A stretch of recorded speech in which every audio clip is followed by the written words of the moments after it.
দুই জেনারেশনের মধ্যে তুলনা। একজন যুবক তার বাবাকে জিজ্ঞাসা করেছিল, আচ্ছা বাবা, আপনারা আগে কিভাবে থাকতেন?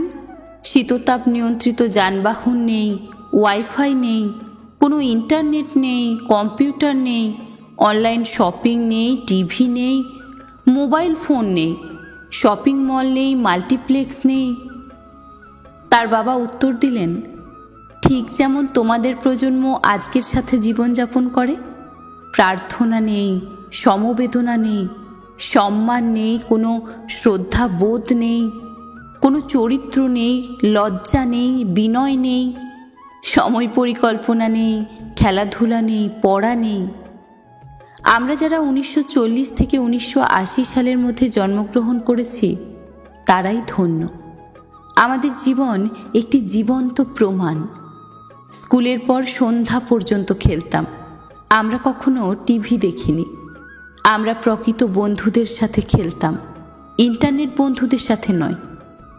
আমরা যদি কখনো তৃষ্ণার্ত অনুভব করেছি, আমরা বোতলের জল নয়, কলের জল পান করেছি। আমরা কখনোই অসুস্থ হইনি, যদিও আমরা 4 বন্ধুর সাথে একই গ্লাস জুস শেয়ার করতাম।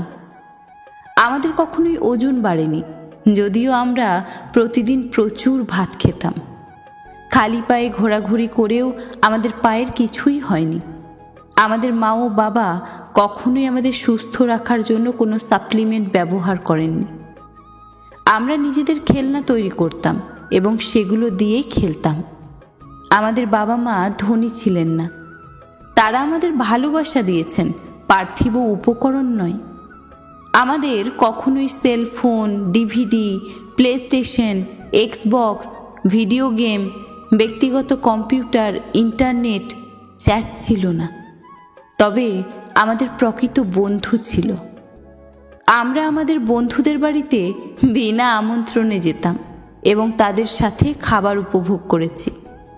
আমরা হয়তো কালো এবং সাদা ফটোতে ছিলাম, কিন্তু সেই ফটোগুলিতে রঙিন স্মৃতি খুঁজে পেতাম। আমরা একটি অনন্য এবং সবচেয়ে বোধগম্য প্রজন্ম, কারণ আমরা শেষ প্রজন্ম যারা তাদের পিতামাতার কথা শুনেছি, আর প্রথম প্রজন্ম যারা তাদের সন্তানদের কথা শুনতে হচ্ছে। সত্যি আমরা একটি সীমিত সংস্করণ।